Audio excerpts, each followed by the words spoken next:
Hello everyone, I'm Jonathan Little. I'm here today with episode 313 of Weekly Poker Hand, and today we're playing 25-50-100 on Poker Night in America.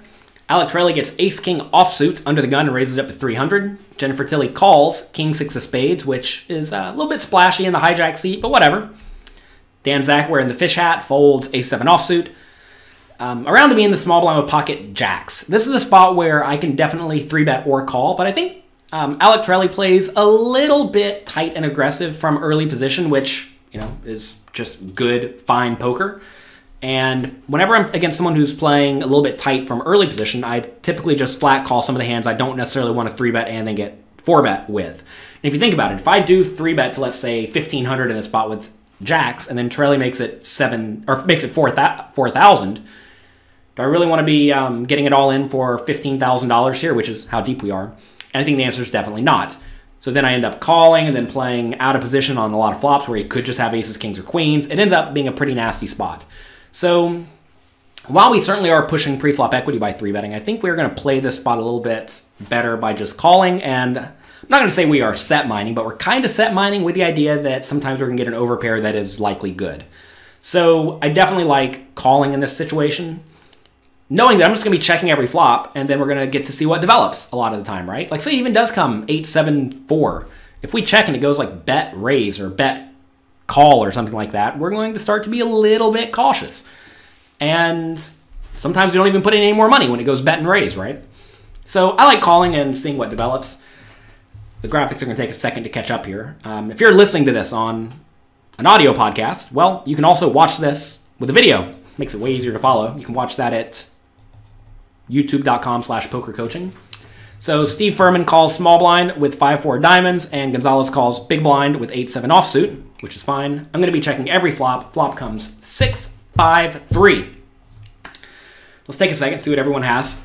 We have, well, me with an overpair. We have Furman with 5-4 diamonds, so middle pair and backdoor. Middle pair, backdoor flush draw, and an open-ended straight draw. We have Gonzalez with 8-7 for an open-ended straight draw. We have Torelli with nothing, ace-king. And we have Jennifer Tilly with king-6 of spades for top pair, backdoor flush draw. So almost everyone has something. This is a neat situation, though, where if you take a look at the equities, I only have 15% equity. Same with Jennifer Tilly, and the two players with the draws actually have 35-ish% equity each. So even though I have the quote-unquote best hand at the moment, I'm actually not in very good shape. So I check flop. Furman elects to lead for $700 into the $1,500 pot with his middle pair and open-ended straight draw, which I actually think is kind of reasonable. Typically, you want to be leading with your best made hands in your draws. So if I'd much prefer to lead with a hand like ace-4, because ace-4, if it gets an ace on the turn, it's randomly good. Whereas you see here, if he gets a 4, he loses, right? And if he gets a 5, he's going to have a hard time getting paid. So this is not necessarily the ideal hand to lead, but sure, it's reasonable. Gonzalez calls, as I think he should, especially if you think when Furman leads, he's mostly going to have very strong made hands like sets and two pairs. You don't really want to be raising into sets and two pairs, right? You much rather just call and try to get there. So he does call the 700. Jennifer Tilly is going to call the 700 with her top pair. And interestingly enough, when it goes 700 call, I actually think Jennifer Tilly should probably fold immediately. I know that it's, a pretty good hand, right? King-6 on 6-5-3, what more do you want? But facing a lead and a call, I think you're going to be against enough combinations of better made hands and draws to the point that you really just don't love it. So I think she probably just wants to make a snug fold. One thing that I do, maybe a little bit more than other players, is just make early folds. And that really does keep you out of tough scenarios. Because imagine the turns any card besides a spade or a king or a 6. Like, what is she really going to do if she faces a bet? And she's probably going to face a bet because there's two players in the pot, right? Not counting me, which I mean, this kind of presumes I'm just dead and I'm never going to raise, right? So we have the lead and the call. Torelli folds, obviously, and then Tilly calls. So at this point, the only player I was really worried about having a good overpair was Alec Torelli. I do have to worry about the other callers having sets, but notice that if they had a set, they'd probably just raise immediately. So I can start discounting sets from their range, which means most likely the only person I really have to worry about here is Furman. And this is a cool spot where if I do put in a raise and Furman then jams, I think I can easily fold. So it went 700 call. If I make it something like 3,000 and then Furman jams for 10,000 total, I don't love folding, but at the same time, I really don't think Furman is the type of guy to just rip it all in with his draws. I mean, we're about to see if that happens, right? He was typically playing on the tight-ish side, and tight-ish players typically just aren't going to rip it in with their draws. So for that reason, I definitely like the idea of raising in this scenario. If Gonzalez jams, I mean, for my $15,000 stack, I guess I'm going to fold. That would be unfortunate. If Tilly jams, I'm going to fold. But again, I don't think these players are the type of players to just want to risk their whole stacks on the flop. And you're going to find that in a lot of cash games, especially against more of like the live pro type players, they're just not pushing whatever equity they have. And the neat part about this is that whenever you have the actual best hand based on your hand ranking, whenever players fold, whatever they fold, usually that equity goes to you compared to the players who have the draws, right? So here we have Gonzalez with 8-7. He has 32% equity. If someone folds out, almost all their equity is going to be going to me. And that is very, very valuable. So notice I have 15% equity right now, and I'm going to put in a raise. I can already tell you that. Because I have the best hand, and I don't think I'm going to get shoved on all that often. So gets back around to me. Notice here I could have all sorts of sets, straights, two pairs, right? So my opponents can't just like mindlessly blast it on me because I would check raise sets, I check raise two pairs, etc. I do make it 2,800. I like that a lot. Maybe even a little bit bigger would be fine.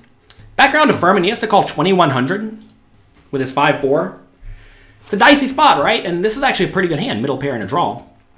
Like, what's he going to really do here? Ugh.